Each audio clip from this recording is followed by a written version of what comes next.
Hello friends, welcome back to my YouTube channel technical Vidyapeeth. ये control system का 16 lecture है।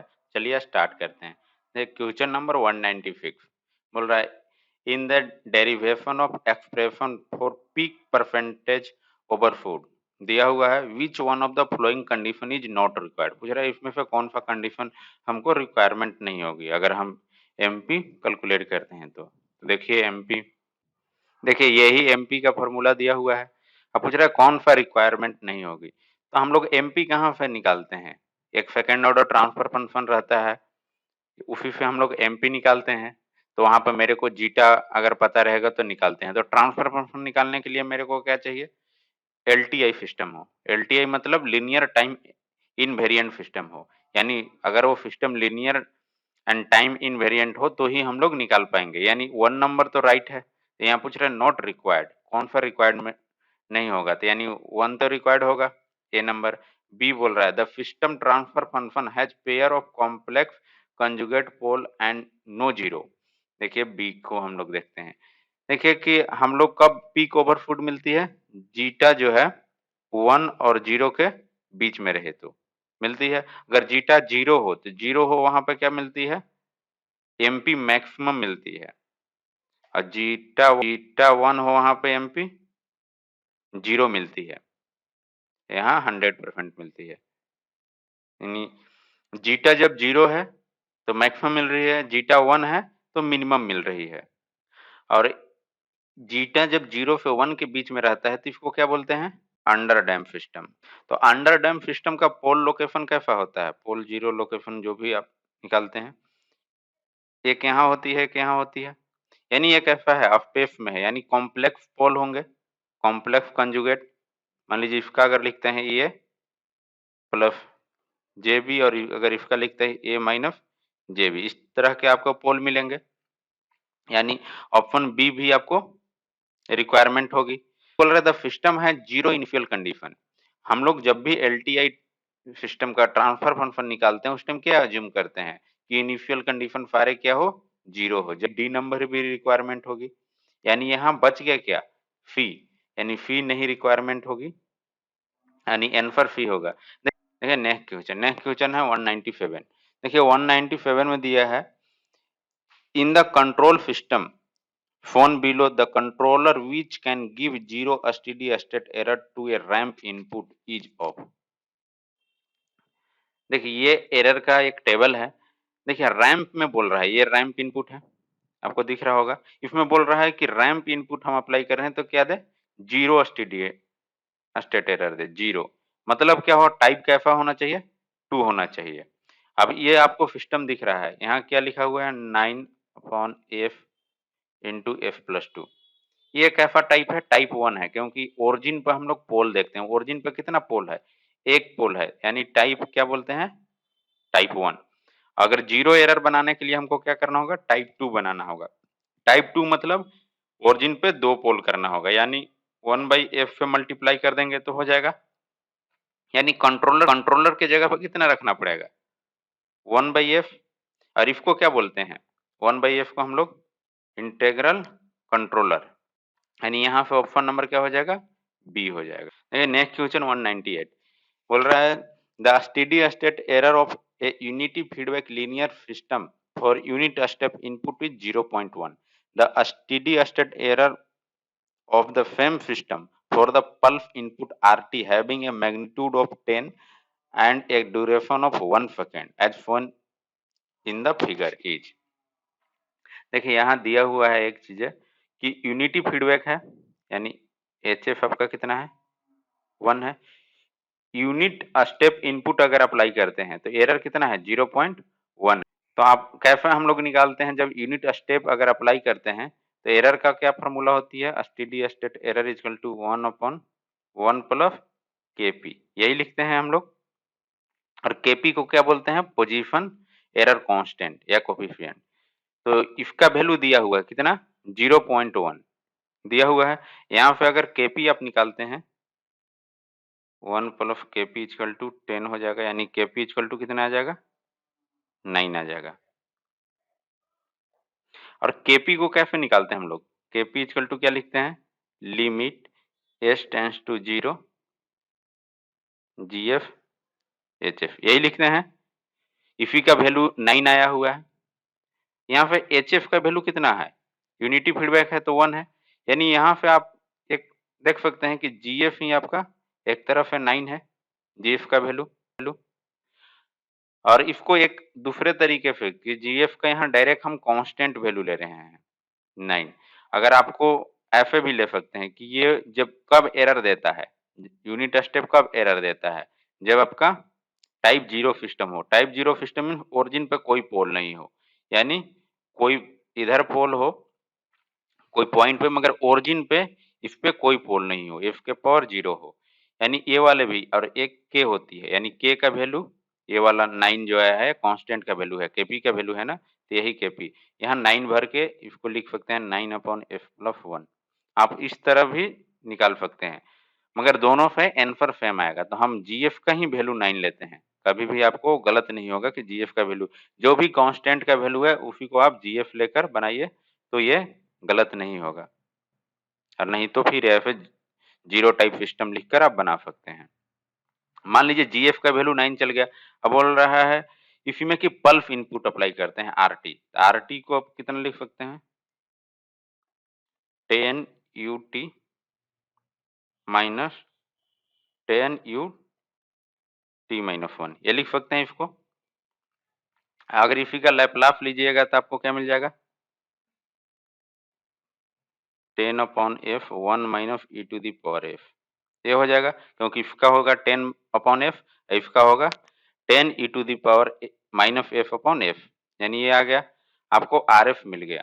अब स्टेडी स्टेट एरर कैसे निकालते हैं हम लोग? तो देखिए ये फार्मूला होती है, तो आप यहाँ वैल्यू भर लीजिए।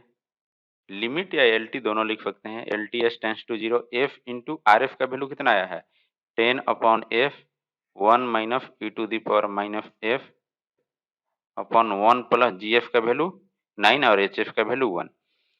ये f कट गया, 0 आप यहाँ भरिएगा तो ये 1 हो जाएगा। 1 माइनस 1 कितना हो जाता है? 0। 0/10 यानी कितना वैल्यू आ जाएगा आपका? 0 आ जाएगा। यानी कितना एरर होगा जब हम पल्स इनपुट अप्लाई करेंगे? तो 0, यानी ऑप्शन ए हो गया। 9 कंसीडर या unity feedback control system with open loop transfer function दिया हुआ है। The steady state error of a system due to unit step input is. बोल रहा है यूनिट स्टेप इनपुट अगर अप्लाई करते हैं तो स्टेडी स्टेट एरर क्या होगा? तो देखिए यहाँ हम दो तरीके ले इसको बताते हैं। GS दिया हुआ है और इनपुट में क्या दिया हुआ है? Unit step. तो स्टेडी स्टेट का फॉर्मूला क्या होता है? लिमिट s टेंस टू 0, ये वाले f इंटू RF। RF का वैल्यू क्या होगा? यूनिट स्टेप है तो 1/f 1 प्लस GS। GF का वैल्यू कितना है? f plus 1 f into f plus 2 f plus 3, ये दिया हुआ है GF। और यूनिटी फीडबैक है यानी HF का वैल्यू 1। अब जब यहाँ f का वैल्यू आप 0 भरिएगा तो कितना आएगा? ऊपर में 1 हो गया, नीचे में आप 0 भरिएगा तो ये 1 प्लस k अपॉन, यहाँ अगर 0 भरिएगा तो ये 0 हो जाएगा। अब कोई भी कांस्टेंट के डिनोमिनेटर में 0 हो तो ये कितना बन जाती हो? इन्फिनिटी हो जाता है। 1 प्लस इन्फिनिटी, इन्फिनिटी में कुछ भी जोड़िएगा तो भी इन्फिनिटी रहेगा, यानी ये 0, यानी एरर 0 हो गया। आप ऐसे कैलकुलेट कर सकते हैं। नहीं तो क्या होती है कि आपको ये टेबल टेबल आप अगर याद रखते हैं तो कोई भी डायरेक्ट क्वेश्चन बना सकते हैं, कैलकुलेशन नहीं करना पड़ेगा। तो आप यहाँ देखिए ओरिजिन पर क्या है, क्वेश्चन में देखिएगा आप, तो ये देखिए ये ओरिजिन पर क्या है? एक पोल है। एक पोल मतलब टाइप 1 सिस्टम, टाइप 1 सिस्टम है। और इनपुट कैसा है? स्टेप है, यानी यूनिट स्टेप है। देखिए स्टेप इनपुट ये हो गया और टाइप 1 हो गया। तो टाइप 1 में यूनिट स्टेप के लिए एरर कितना होता है? 0 होता है। तो डायरेक्ट अगर ये टेबल याद रहेगा तो आप डायरेक्ट यहाँ पे बना लीजिएगा कि इसका आंसर क्या होगा। आपको ये कैलकुलेट करना नहीं पड़ेगा। अब आप पर डिपेंड करती है कि आप टेबल याद कर पाते हैं या फॉर्मूला। देखिए question number 200, what will be the type of the system if the steady state performance of control system yield a non zero finite value of velocity error constant. Velocity error constant किसको बोलते हैं? केवी को। देखिए यहाँ पर बोल रहा है non zero finite value, non zero finite value. तो इसमें क्या है कि कुछ ना कुछ वैल्यू कब आती है वेलोसिटी एरर कांस्टेंट में, टाइप क्या रखने पे। तो आप देखिएगा वेलोसिटी एरर कहाँ है, वेलोसिटी किसको बोलते हैं हम लोग, केवी को ही वेलोसिटी एरर कांस्टेंट बोलते हैं। केवी क्या है, यहाँ दिया हुआ है। तो इसके लिए कौन सी टाइप होनी चाहिए, यानी टाइप 1 होनी चाहिए। टाइप 1 में ही क्या मिलती है मेरे को, नॉन जीरो फाइनाइट वैल्यू। अगर टाइप 2 में जाते हैं तो कितना मिल जाएगा आपको, जीरो। अगर एरर कांस्टेंट यहाँ आप देखिएगा तो इन्फिनिटी हो जाएगा, अगर यहाँ एरर कांस्टेंट देखिएगा तो जीरो हो जाएगा। एक नॉन जीरो फाइनाइट वैल्यू केवल टाइप 1 के लिए ही मिलेगा, यानी ऑप्शन नंबर क्या हो जाएगा, बी हो जाएगा। क्वेश्चन नंबर 201 बोल रहा है RLC circuit is shown in the figure. ये आरएलसी सर्किट दिया हुआ है फिगर में। For a step input EI the overshoot in the output E not will be, यानी ओवरशूट पूछ रहा है। ओवरशूट का फॉर्मूला क्या होता है, हम लोग जानते हैं ओवरशूट का formula, MP equal to e to the power minus pi zeta root under 1 minus zeta square into 100%। मतलब क्या है, ओवरशूट निकालने के लिए हमको जीटा फाइंड करना पड़ेगा। जीटा किसी तरह निकाल लेंगे तो ओवरशूट हम लोग निकाल सकते हैं। तो देखिए इस सर्किट को अगर एस डोमेन, तो आर तो सेम ही रहता है और इंडक्टर क्या हो जाती है, एफ एल हो जाता है, कैपेसिटर 1/एफ। अब ये ट्रांसफर फंक्शन क्या होती है, आउटपुट बाई इनपुट। तो हमको आउटपुट निकालना है, तो आउटपुट कितना हो जाएगा, E F. Voltage division rule लगाइए यहाँ। तो क्या होती है, फोर्स वोल्टेज इंटू जिसके अक्रॉस निकालना है उसका reactance by total reactance, R R plus F L plus 1/सी एफ, ये हो जाएगा। इसको आप सिंप्लीफाई कीजिएगा, आपको मिल जाएगा, मान लीजिए ये इसके डिनोमिनेटर में ला देते हैं और ये नीचे वाले को एलसीएम लीजिएगा, तो 1/सी एफ कट जाएगा, आपको 1/आर C F plus F square L C plus 1 ये मिल जाएगा। अब आप इसको सेकंड ऑर्डर का स्टैंडर्ड इक्वेशन से कंपेयरिंग कराइएगा। तो स्टैंडर्ड इक्वेशन क्या होती है, omega N square upon 1 F square plus 2 zeta omega N F plus omega N square, यही होती है। तो यहाँ देखिए इसके कोफिशिएंट कितने हैं, 1 है, मगर इसके एलफी है, यानी एलफी से ऊपर नीचे डिवाइड करना पड़ेगा, तो ये आ जाएगा एलफी। तो यहाँ हो जाएगा F square plus R by L F plus 1/एलफी। अब ये हो गया इस वाले फॉर्मेट में। यहाँ पे कंपेयरिंग कराइए ओमेगा एन स्क्वायर को, तो क्या मिल जाएगा आपको, omega N square is equal to 1/एलफी, मतलब ओमेगा एन इजकल टू 1/रूट अंडर एलफी। और देखिए एल का वैल्यू कितना दिया हुआ है, 1 मिली, यानी 1 इंटू 10⁻³ और फी का 10 माइक्रोफराड। इसको आप कैलकुलेट कीजिएगा तो ये आपको मिल जाएगा 10⁴ रेडियन पर सेकेंड। उसी तरह आप जीटा को निकालने के लिए क्या कीजिएगा, इसको कंपेयरिंग कराइएगा इस वाले टर्म से। तो आर बाई एल है, आर का वैल्यू 10 है, एल का value 1 milli, equal to 2 into zeta into omega N का वैल्यू 1/4। अगर यहाँ से आप जीटा निकालिएगा तो कितना मिल जाएगा, 1/2, मतलब 0.5। आपको जीटा मिल गया, आपको ओमेगा एन मिल गया। अब इस वाले फॉर्मूला में रख दीजिएगा, तो एम पी इक्वल टू क्या हो जाएगा आपका, E to the power minus pi into 0.5 1 minus 0.5 square into 100%। ये कैलकुलेट कीजिएगा तो आपको मिल गया 16.3%, मीन्स अप्रॉक्स 16%। यानी ऑप्शन नंबर यहाँ पे क्या हो गया इसका, सी इज द करेक्ट। अब देखिए इसी में एक और लिंक क्वेश्चन है 202, बोल रहा है if the above step response is to be observe in non storage CRO then it would be best to have the EI as a. और ऑप्शन दिए हुए ए में स्टेप इनपुट अप्लाई करेंगे तो स्क्वायर करेंगे तो हम लोग देखते हैं एक एक करके। तो देखिए इसमें ओमेगा एन कितना हम लोग निकाले थे?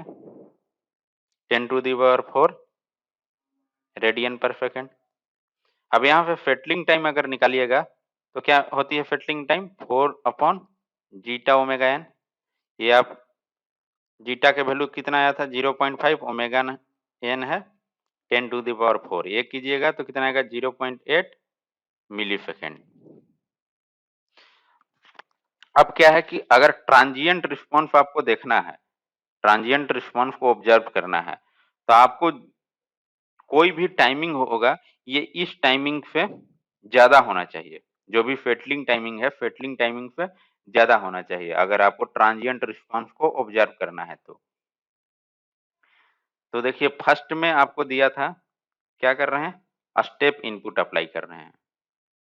मान लीजिए ये स्टेप इनपुट हुआ, तो अगर इसका आउटपुट देखिएगा, स्टेप इनपुट अगर अप्लाई करते हैं तो आउटपुट कैसा बनता है? इस तरह से बनता है। यहाँ पर आपको टीपी पीक टाइम है, यहाँ पर फेटलिंग टाइम है टीएफ, और ये स्टेडी स्टेट में हो जाए। जो टीएफ अभी इसका कैलकुलेट किए हैं स्टेप इनपुट पे ही दिया हुआ है 0.8 मिली सेकेंड, ये दिया हुआ है। और अगर इसका पीक टाइम कैलकुलेट कीजिएगा जीटा स्क्वायर, अगर ये कैलकुलेट कीजिएगा तो आपको मिल जाएगा 0.36 मिली सेकेंड, यानी टीपी आपका 0.36 मिली सेकेंड है। अगर ये सीआरओ में अप्लाई करते हैं तो सीआरओ कैसा बोल रहे हैं? नॉन स्टोरेज सीआरओ है। तो ये क्या है कि कोई भी रिस्पॉन्स को रिकॉर्ड नहीं कर पाएगा। तो यहाँ होगी कि जब भी हम ये स्टेप इनपुट अप्लाई करेंगे तो 0.8 मिली सेकेंड के बाद आपको आउटपुट कैसा दिखाएगा? 1 दिखाएगा। मगर इसमें ट्रांजिएंट रिस्पॉन्स हमको देखना है, ट्रांजिएंट रिस्पॉन्स तो कैप्चर नहीं कर पा रहे हैं, यानी ये नंबर तो आपका नहीं होगा। अब देखिए 2 नंबर में, 2 नंबर में बोला है कि स्क्वायर वेव अप्लाई कर रहे हैं जिसकी फ्रीक्वेंसी आपको दी हुई है 50 हर्ट्ज, फ्रीक्वेंसी दी हुई है 50 हर्ट्ज। तो देखिए इनपुट कैसा अप्लाई कर रहे हैं? इस टाइप का अप्लाई कर रहे हैं। इसका टाइम पीरियड अगर निकालिएगा तो कितना हो जाएगा? यहाँ पे 1/f equal to time period होता है, ये आ जाएगा 20 मिली सेकेंड। और ये इतना इतना का टाइम पीरियड कितना होगा? t/2 को 10 मिली सेकेंड। अब देखिए ये 10 मिली सेकेंड क्या है? ग्रेटर है फेटलिंग टाइम से। तो अगर इसका अगर आउटपुट देखिएगा सीआरओ में, तो इसका आउटपुट देखिए कैसे बने। तो यहाँ देखिए ये वाले जो फेटलिंग टाइम है आपका 0.8 मिली सेकेंड है, और यहाँ तक इसका टाइम क्या था? 10 मिली सेकेंड, यानी 0.8 मिली सेकेंड के बाद 10 मिली सेकेंड तक कैसा मिलेगा आउटपुट? 1 मिलेगा। तो यहाँ क्या है कि ये भी आपका कैप्चर कर लेगा। ये आपको यहाँ ट्रांजिएंट रिस्पॉन्स इसमें कैप्चर नहीं हो पाएगा क्योंकि ये बहुत है। अब देखिए थर्ड नंबर, थर्ड नंबर में फ्रीक्वेंसी दिया हुआ है 300 हर्ट्ज। अगर 300 आप अप्लाई कीजिएगा तो आपको t/2 कितना मिलेगा? ये आपको मिल जाएगा 1.67 मिली सेकेंड, यानी ये भी अभी जो टाइम है ग्रेटर है टीएफ से। तो अगर इसका आउटपुट देखिएगा, आपका इनपुट तो यही है, बस इसका जो टाइम पीरियड है वो डिफरेंट है। तो आपको ये आउटपुट देखिएगा तो यहाँ जो फेटलिंग टाइम है वो कितना है? 0.8 मिली सेकेंड, और ये जो टाइम है 1.67 मिली सेकेंड। तो यहाँ देखिए क्या हो रही है कि ये बहुत कम टाइम के लिए आपको 1 वैल्यू कैप्चर करेगा, बाकी टाइम के लिए क्या करेगा? ट्रांजिएंट रिस्पॉन्स कैप्चर करेगा। तो यहाँ पे आप देख सकते हैं कि जितने भी ये जो थे उसमें से कौन बेस्ट है, यहाँ पूछ रहा था बेस्ट, तो इसमें तो आपको कैप्चर ही नहीं कर रहा है क्योंकि ये 0.8 मिली सेकेंड के बाद केवल ये स्टेट वैल्यू है 1 केवल आ जा रहा है। इसमें क्या है कि ये बहुत देर के बाद आपको ये कैप्चर करेगा। यहाँ टाइम का डिफरेंस देखिए 0.8 मिली सेकेंड से 10 मिली सेकेंड है, और इसमें 0.8 से 1.67 है, यानी बेस्ट कौन होगा यहाँ पे? यानी 300 हर्ट्ज वाला, यानी ऑप्शन नंबर क्या हो जाएगा इसका? सी हो जाएगा। एक और देखिए ये छूट गया है, डी, डी का दिया हुआ है क्या कि 2 किलो हर्ट्ज है। मान लीजिए 2 किलो हर्ट्ज वाला इधर बताते हैं कि फ्रीक्वेंसी दिया है 2 किलो हर्ट्ज, तो यहाँ टाइम पीरियड निकालिएगा तो कितना होगा? 1/2 किलो हर्ट्ज,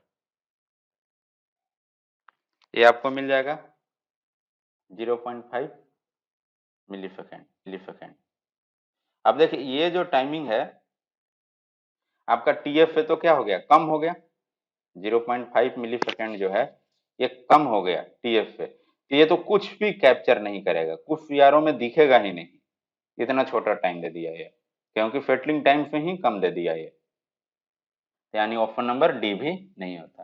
देखिए next question 203, A particular control system held a steady state error of 0.20 for unit step input. A unit interrogator is cascaded to this system and unit ramp input is applied to the modified system. What is the value of a steady state error for this modified system?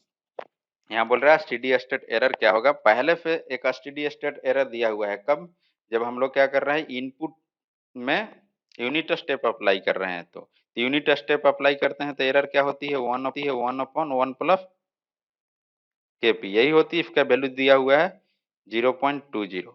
यहाँ पे अगर KP calculate करते हैं तो कितना मिल जाएगा आपको, 5 - 1 यानी 4 आ जाएगा।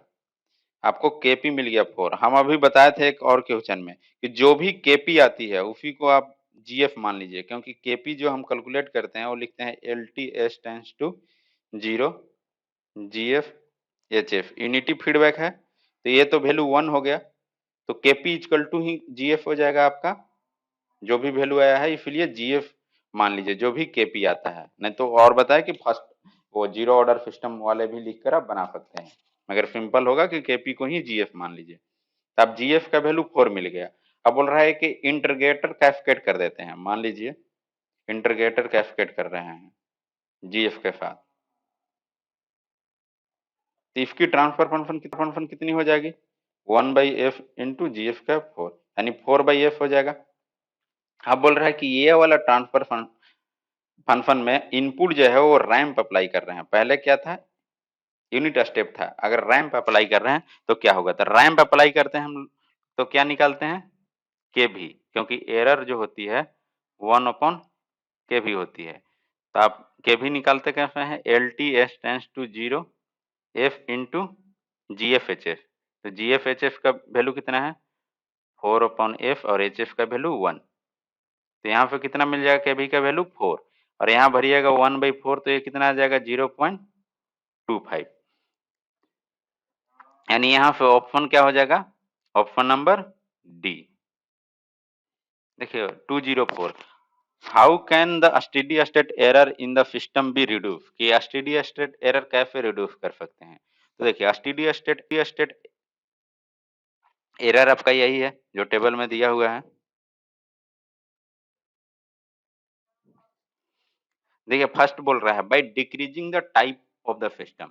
देखिए टाइप 0 है, 1 है, 2 है। मान लीजिए इधर से डिक्रीज कर रहा है, ये हम इधर गए तो डिक्रीज कर रहा है 2 से 1, 1 से 0। देखिए एरर क्या डिक्रीज कर रहा है, आप यहाँ देखिएगा कि एरर इंक्रीज कर रहा है। मान लीजिए टाइप हम डिक्रीज किए तो एरर देखिएगा, यहाँ पे कुछ वैल्यू था, यहाँ इन्फिनिटी हो गया, यहाँ इन्फिनिटी, एरर इंक्रीज किया। ये यहाँ देखिए यहाँ 0 था, यहाँ कुछ वैल्यू आ गया यानी 0 से अधिक हो गया। यहाँ क्या है, इन्फिनिटी हो गया, बहुत ज्यादा हो गया। मतलब क्या है कि अगर टाइप को हम डिक्रीज करते हैं तो एरर क्या हो रहा है आपका, इंक्रीज कर रहा है, यानी ऑप्शन नंबर ए क्या है, रॉन्ग है। बोल रहा है be increasing the system gain. अगर सिस्टम गेन को हम इंक्रीज करेंगे तो क्या होगा, तो देखिए क्या हो, स्टेडी स्टेट एरर जो होती है inversely proportional to system gain होती है। तो गेन को अगर इंक्रीज करते हैं तो स्टेडी स्टेट एरर क्या होगा, रिड्यूस हो गया, यानी 2 नंबर आपका करेक्ट है। ऐसे सी नंबर भी देखते हैं, by decreasing the static error coefficient. इसी को बोलते हैं स्टैटिक एरर कोफिशिएंट, केपी केबी के। ये कैसे रिलेटेड है, स्टेडी स्टेट एरर से कैसे रिलेटेड है, 1/स्टैटिक एरर कांस्टेंट। इनवर्सली रिलेटेड है। अगर इनवर्सली रिलेटेड है तो मान लीजिए यहाँ बोल रहा है डिक्रीजिंग, अगर इसको डिक्रीज करते हैं तो एरर क्या हो जाएगा, आपका इंक्रीज हो जाएगा, मगर यहाँ रिड्यूस करना है, यानी सी नंबर भी आपका रॉन्ग है। बाई इंक्रीजिंग द इनपुट, बोल रहा है इनपुट इंक्रीज करने के लिए। तो मान लीजिए ये टाइप हम फिक्स है, टाइप 0 है, इनपुट इंक्रीज कर रहे हैं। तो देखिए अगर स्टेप पे रैंप में जा रहे हैं कितना बन जा रहा है, इन्फिनिटिव एरर हो रहा है, यानी क्या हो रहा है, एरर तो बढ़ जा रहा है। अगर यहाँ पे जा रहे हैं इन्फिनिटी हो जा रहा है। अगर टाइप 0 के टाइप 1 भी लेते हैं तो देखिए एरर पहले क्या है, 0 है। अगर इनपुट को इंक्रीज कर दिया, रैंप कर दिया, तो टाइप बढ़ गया 0 पे, और पैराबोलिक कर दिया तो इन्फिनिटिव हो गया। यानी क्या हो गया कि अगर टाइप को हम इंक्रीज करते हैं तो एरर मेरा क्या होती है, इंक्रीज होती है। और यहाँ डिक्रीज करना था, यानी ऑप्शन नंबर डी भी आपका रॉन्ग है। करेक्ट आंसर बी होगा। देखिए 205 बोल रहा है to reduce steady state error the control system increase its. अभी जस्ट बताया कि क्या होती है एरर, गेन के इनवर्सली प्रोपोर्शनल होता है। तो बोल रहा है कि ये अगर इंक्रीज करेंगे गेन को तो स्टेडी स्टेट एरर क्या होगा, रिड्यूस हो गया। यानी ऑप्शन नंबर बी तो सही है यहाँ। अब बोल रहा है time constant on damping frequency. देखिए टाइम कांस्टेंट क्या होती है, आपको देखिएगा कि अगर फेटलिंग टाइम निकालते हैं 2% बैंड पे, 2% एरर पे, तो क्या होती है 4/जीटा ओमेगा एन। अगर फेटलिंग टाइम 5% पे निकालते हैं तो क्या लिखते हैं 3/जीटा ओमेगा एन। अब देखिए क्या है, ये टाइम 3/समथिंग था, ये 4/समथिंग है। यानी ये वाला टाइम इससे ज्यादा हो रहा है, ये ज्यादा हो जा रहा है ये वाला टाइम। तो देखिए एरर को अगर हम लोग कम कर रहे हैं, रिड्यूस कर रहे हैं, तो टाइम को क्या कर रहे हैं, इंक्रीज कर रहे हैं। क्योंकि 3/समथिंग था और यहाँ 4/समथिंग बना दिए, तो एरर को क्या कर दिए हम लोग, रिड्यूस कर दिए। तो यानी टाइम इंक्रीज करने से एरर रिड्यूस होती है। यानी ऑप्शन नंबर ए भी सही है। हम डैम्पिंग फ्रीक्वेंसी बोल रहा है ओमेगा डी। ओमेगा डी क्या होता है, omega N root under 1 minus zeta square. तो देखिए क्या होती है, गेन जो होती है, गेन के को आप देखिएगा तो ये क्या होता है, ओमेगा एन के स्क्वायर होता है। क्योंकि सेकंड ऑर्डर का स्टैंडर्ड इक्वेशन क्या होती है, omega N square by F square plus 2 zeta omega N plus omega N square. अब यहाँ देखिए ये वाले को ही जैसे के बाई लिखते हैं समथिंग, तो के को कितना लिख सकते हैं, ओमेगा एन स्क्वायर, यानी omega N equal to root under के। अब देखिए गेन बढ़ाएंगे तो ओमेगा एन भी बढ़ेगा।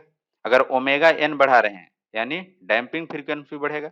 और अभी बोले थे कि गेन बढ़ाने से स्टेडी स्टेट एरर डिक्रीज होता है, यानी ओमेगा डैम्पिंग फ्रीक्वेंसी अगर बढ़ाएंगे तो आपका एरर क्या होगा, रिड्यूस होगा। यानी यहाँ पे ए बी सी तीनों करेक्ट है, यानी ऑल ऑफ द एबव हो जाएगा।